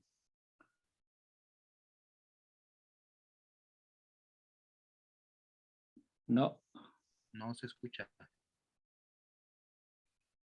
Ok, a ver acá. Ya. Ahora? Ok. No, ha habido varias propuestas, varios momentos y ahora habría que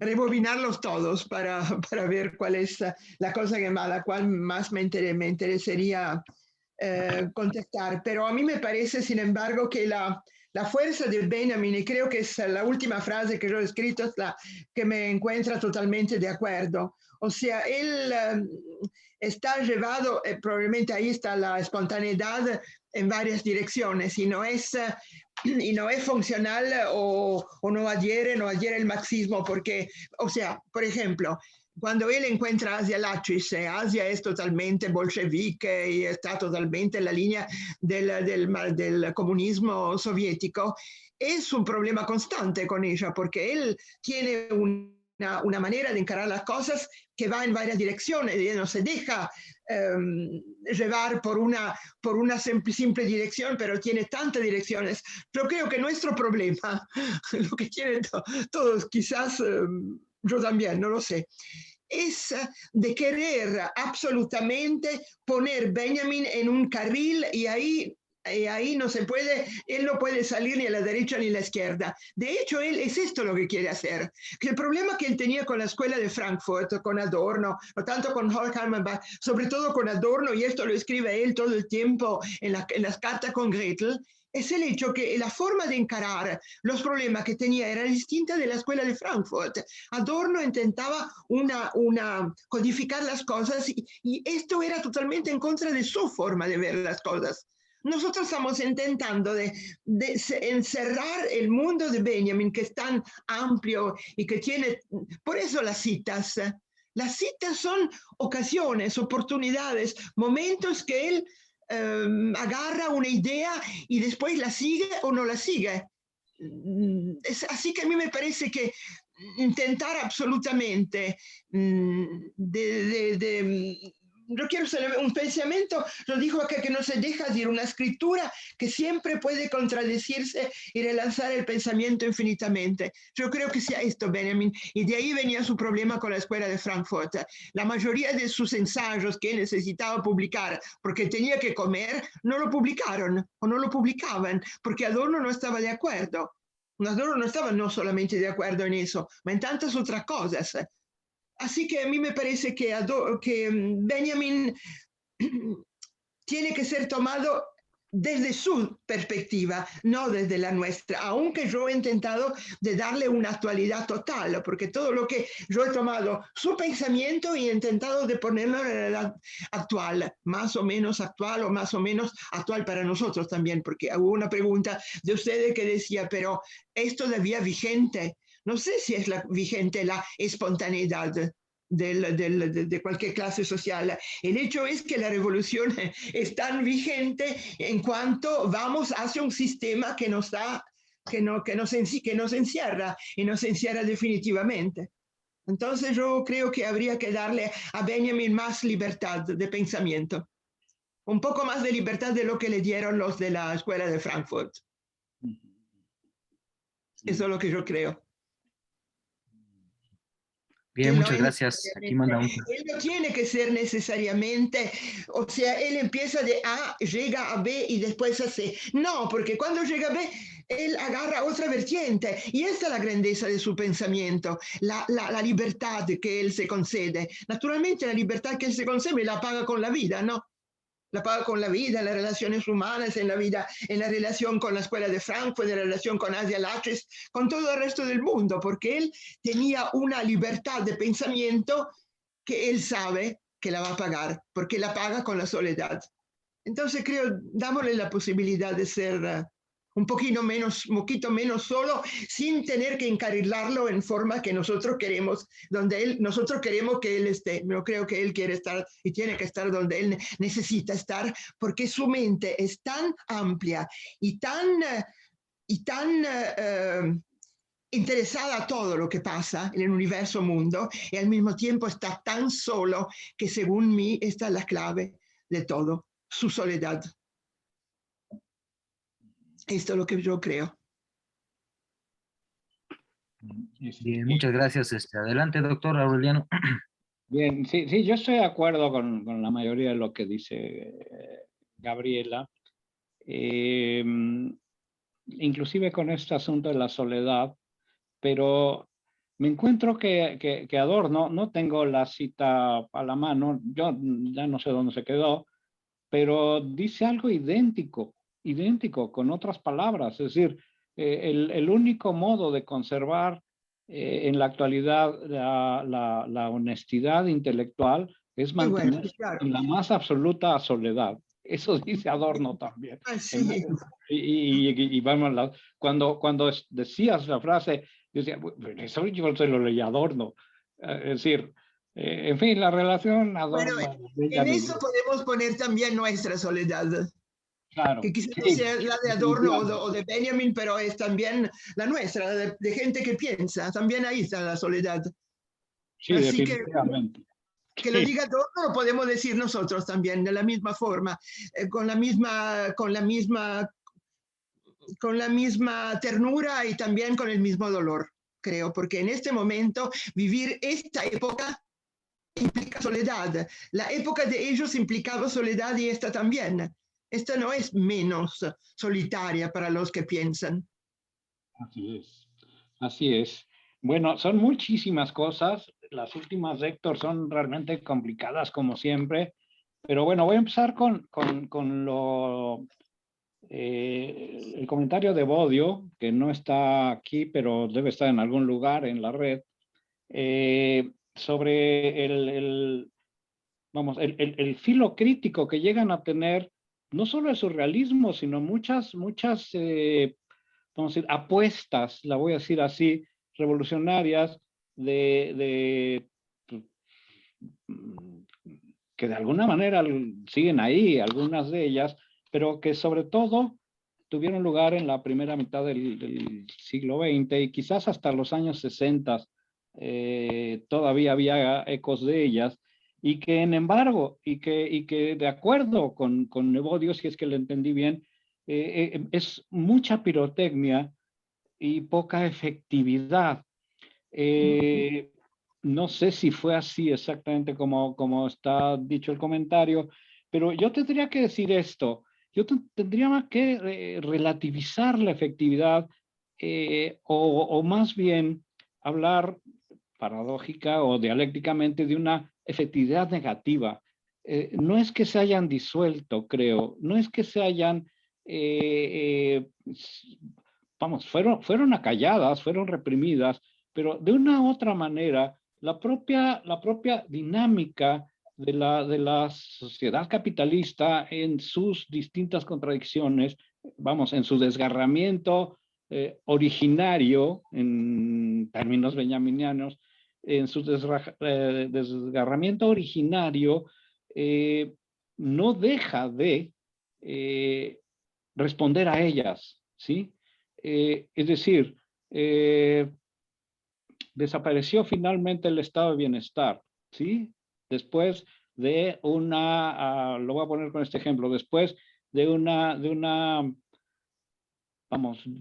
periodo histórico en el que el estado de bienestar no fue una dádiva del capital, sino fue una ganancia del movimiento obrero. Yo veo así. Entonces, fuera reformista, fuera como fuera, de una manera u otra, la potencia plebeya, la potencia obrera, generó posibilidades para el estado de bienestar, que cuando desaparecía esa potencia, hay que decirlo, el capital no dudó un solo momento en hacerlo pedazos, ¿sí? Pero ¿a qué me refiero con esto? Con que estos movimientos alternativos o contestatarios o resistentes o propiamente revolucionarios no dejan las cosas como están, ¿sí? Es decir, de una u otra manera, el capital responde a ellos, ¿sí? A veces de manera tan violenta como en contra del movimiento espartaquista, y luego hablo sobre el espontaneísmo, sobre esto, o a veces no teniendo más remedio que apechugar, como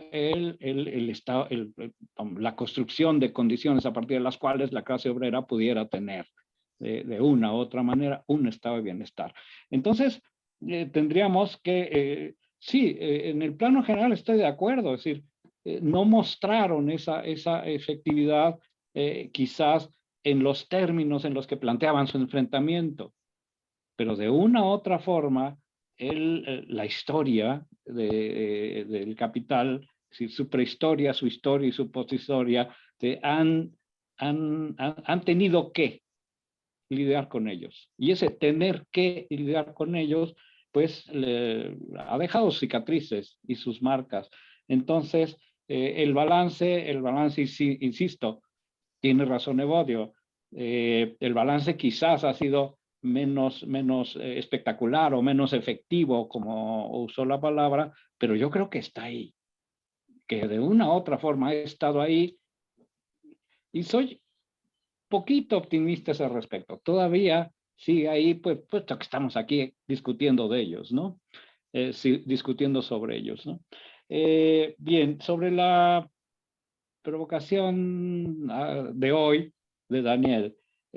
No, definitivamente el Congreso es optimista, o sea, resuma optimismo, o sea, sí, o sea, está en una línea en la cual, pues mañana seremos, si no ricos, por lo menos satisfechos y libres, ¿no? Pero sí, tienes razón, ¿no? Mira, Berenice dice, sí. Si no estamos muertos, si no estamos muertos por el fin del, el fin del mundo.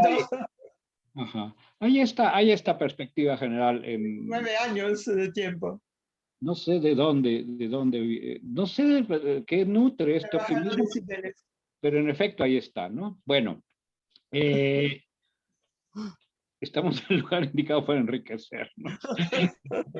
No, déjame decirte que desgraciadamente no es así, ¿no? Con respecto a Hugo, a lo que preguntaba Hugo, vamos, sí, sí, yo creo que hay en Benjamin, quizás no dicho de esa manera, una puesta en valor de la espontaneidad, no con esa palabra quizás, sino con las palabras a las que aludía Paloma, ¿no? Es posible organizar el pesimismo, ¿sí? Es posible construir en todo caso, a través de las iluminaciones profanas, una actitud, construir una actitud contestataria, construir una actitud inclusive revolucionaria, más a través de esta condición inorgánica de la respuesta, que de una respuesta orgánica. Justamente la respuesta orgánica, que es la que ensayan los partidos comunistas, es la menos adecuada para conservar cualquier posibilidad de pesimismo organizado, ¿no? O de pesimismo activo. Al contrario, la prescripción de los partidos comunistas que es orgánica, es absolutamente antiespontaneísta, ¿no? Antiespontaneísta. Claro, no es para él. Entonces, no sé, no encuentro yo una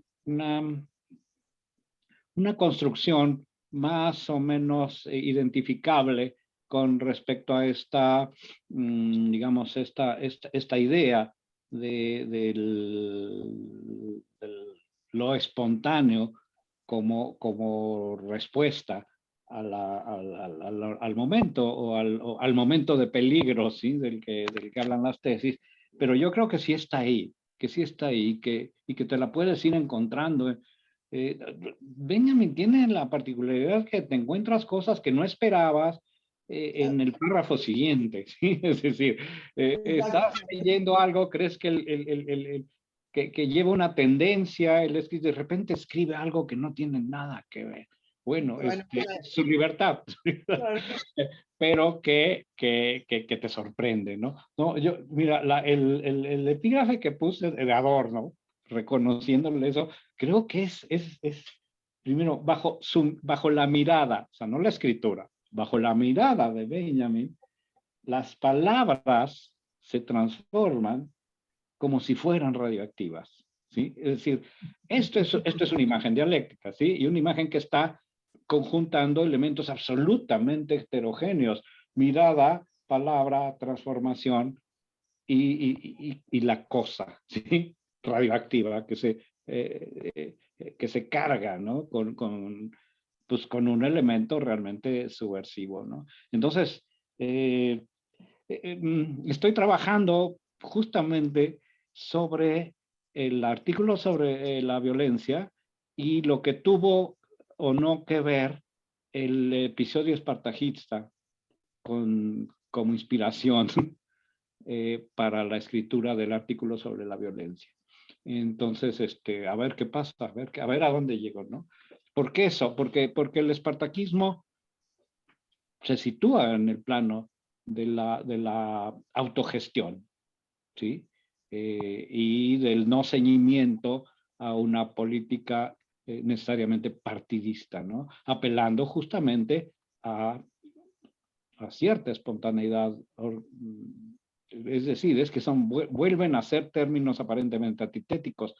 Esta espontaneidad orgánica de un movimiento espartaquista que no tan casualmente vuelve a recuperar revueltas en los 60, ¿no? Bueno, creo que ya he hablado mucho. Bueno, pues muchas gracias, doctor Aureliano. Pues esperamos pronto ver ese artículo también para leerlo. Y le damos la palabra finalmente a la doctora Paloma. Adelante, por favor. Muchas gracias. Pues estamos un poco sobre el tiempo, así que voy a intentar hacer aquí un collage de todas de las preguntas, inquietudes y provocaciones que surgieron en la mesa. Creo que precisamente el surrealismo como movimiento, pues no, digamos, no logró esto que al principio se planteaba, ¿no? No sé cómo calificarlo, pues, o cómo cuantificarlo, de si lo logró o no lo logró, pero en una lectura así muy sumaria de la historia, pues no, ¿verdad? Porque seguimos más o menos igual, digo, si hubiéramos hecho la revolución a través de la imaginación, seguramente ni este Congreso estaría existiendo. Pero lo que sí creo que tenemos que rescatar de él es la posibilidad de imaginar una cosa distinta al horror que tenemos enfrente, ¿no? Y que esa imaginación, precisamente, yo la consideraría un acto poético en el sentido de un acto creativo, de un acto de transformación de las condiciones que están para poder imaginar, y no solamente así como una elucubración, sino en esta iluminación profana, imaginar, transformar, revolucionar en el momento del horror una posibilidad otra, a partir del pesimismo, por supuesto, ¿no? A partir del reconocimiento de lo terrible que estamos. Entonces, bueno, sí, quería responder a lo mejor un poco o juntar la provocación de Daniele con lo que decía Evodio. Eso entonces implicaría que, escuchando los ecos del surrealismo en el presente, tendríamos que imaginarnos otras formas revolucionarias menos optimistas que el humanismo, ¿no? Que por supuesto que es una postura muy edificante y muy esperanzadora. Y darle la vuelta a eso a través de lo poético que tiene el pensamiento, de lo creativo que tiene, de lo transformador, ¿no? Básicamente, de lo revolucionario. Y bueno, respondiendo puntualmente a la pregunta de Luis Alberto de qué entiendes por poética, pues eso, la capacidad transformadora, ¿no? La poesía, por ejemplo, permite imaginar, otra vez no solo como elucubración, sino como transformación simultáneamente a lo literal, mundos otros, ¿no? En cada relectura se abre una posibilidad distinta, en cada lectura se crea un mundo diferente, que no como alterno o metafísico, sino justo como materialismo antropológico. Entonces eso es lo que entiendo por poética, una transformación que está más del lado del sentido revolucionario de la realidad misma, ¿no? Y bueno, también para contestar a Hugo sobre la vigencia de la espontaneidad en el contexto actual, yo creo que no tenemos mucho de otra. Yo creo que esta espontaneidad no está alejada tampoco de la organización constante. O sea, no tienen por qué existir la una o la otra. Yo creo que precisamente para librarnos de los horrores incluso de la izquierda y de la socialdemocracia, como Benjamin bien lo decía en las tesis, también haciendo alusión a lo que nos contaba Héctor sobre leer todos los textos a través de las tesis, yo creo que no tenemos de otra. Esa espontaneidad es lo que nos permite estar al filo de la navaja y reconocer en todo momento el instante de peligro para transformarlo. Y esa transformación entonces vendría de la mano de la imaginación que proponen los surrealistas. Yo sé que el espontaneísmo muchas veces en las organizaciones políticas no tiene tan buena prensa, ¿no? Pero creo que es lo que permite incluso en los procesos de organización internos que las cosas pues no se vuelquen hacia incluso el fascismo, ¿no? Pensando en el estalinismo. Entonces, bueno, no sé si ya hice una mezcolanza rara de las inquietudes y las provocaciones que surgieron, pero espero que algo haya quedado. Gracias. A ver, perdón, pero no respondí nada a Héctor, y bueno, no solo por cortesía, sino porque su intervención es también provocadora. Quisiera decir 2 palabras sobre ello. Primero, en su construcción tripartita, la idea de historia, teológica, estética y política, tiene una simetría, una similitud muy interesante con respecto a algo que planteaba Jacques Rancière sobre la historia. La historia tiene 3 compromisos, decía. Un compromiso científico, un compromiso estético, literario, y un compromiso político. Si cambiamos científico por teológico, completamos esta tríada a partir de lo que sería el andamiaje teórico de esta construcción estética y de esta construcción política. En efecto, en Benjamin no hay una construcción científica, pero yo creo que justamente lo que plantea en el prólogo epistemocrítico haría las funciones de esa estructura, vamos a decir, científica para Rancière, teológica para ti. Que no sé si sea, lo hemos discutido ya teológico varias veces, si sea definitivamente así, ¿no? Y bueno, la discusión sigue abierta. Pero bueno, quería llamar la atención sobre este parecido de familia, porque en efecto, yo creo que la historia es infinitamente más que la historiografía, ¿no? Entonces, esta visión tripartita, digamos, yo creo que quiere hacer honor a esta complejidad, ¿no? A esta totalidad significativa que es la historia, ¿no? O sea, no solo el relato histórico y su densidad, sino su densidad estética y su identidad y su densidad política, como señaló Paloma desde el principio, ¿no? También hay una densidad política en esto. Entonces, a ese respecto, bueno, era lo que decir. Y con respecto a lo último, es la última frase es de Benjamin, ¿sí? Es decir,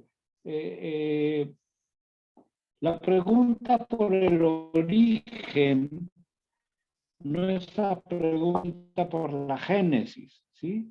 Sino por lo que les sucede, dice, al nacer, al pasar y al devenir. ¿De qué? Al nacer, al pasar y al devenir de la cosa y del discurso sobre la cosa, ¿sí? Es decir, el discurso no es una descripción, el discurso no aprende la cosa y la dice, el discurso ayuda a construir la cosa, participa en la construcción de la cosa misma. Pero no solo eso, la cosa misma, mientras estás hablando de ella, se está cambiando, ¿sí? Entonces, es decir, no solo por efecto de tu trabajo sobre ella, sino porque ella misma porta y realiza un origen, ¿sí? Es decir, porque el drama barroco alemán dejó de escribirse a mitades del siglo XVIII, y si lo traemos a cuento es porque nos sigue contando una historia, ¿sí? Y porque esa historia sigue siendo significativa para nosotros.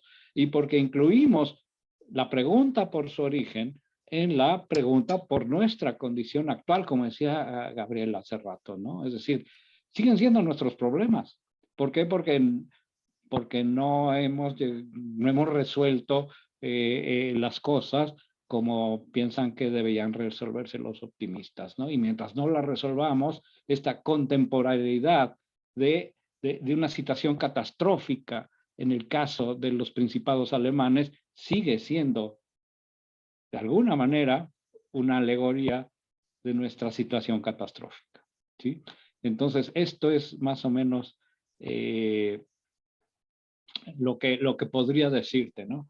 La última frase dice así: en cada fenómeno de origen se determina la figura bajo la cual una idea no deja de enfrentarse al mundo histórico hasta que alcanza su plenitud en la totalidad de su historia, pero también de la nuestra. Eso es un poco la idea, ¿no? Pero bueno, acá lo dejo, porque hay todavía una pregunta más, o dos o tres, no sé. Bien, pues sí, muchas gracias a los ponentes, muchas gracias a Paloma, a Gabriela, al doctor Aureliano. Efectivamente hay una pregunta para la doctora Paloma. La vamos a dejar ahí para que tome nota de ella. Estamos sobre el tiempo y pues ya viene la siguiente mesa. Los invitamos a que nos sigan acompañando en el simposio. Y desde luego estas discusiones bueno, estas provocaciones que se abrieron aquí, las polémicas que también están abiertas, pues van a seguir planteándose en las siguientes mesas. Así que los invitamos. Nuestra siguiente mesa pues es prácticamente ya ahorita y pues vamos a tomarnos unos minutos y regresamos. Bien. Gracias. Hasta luego. Gracias.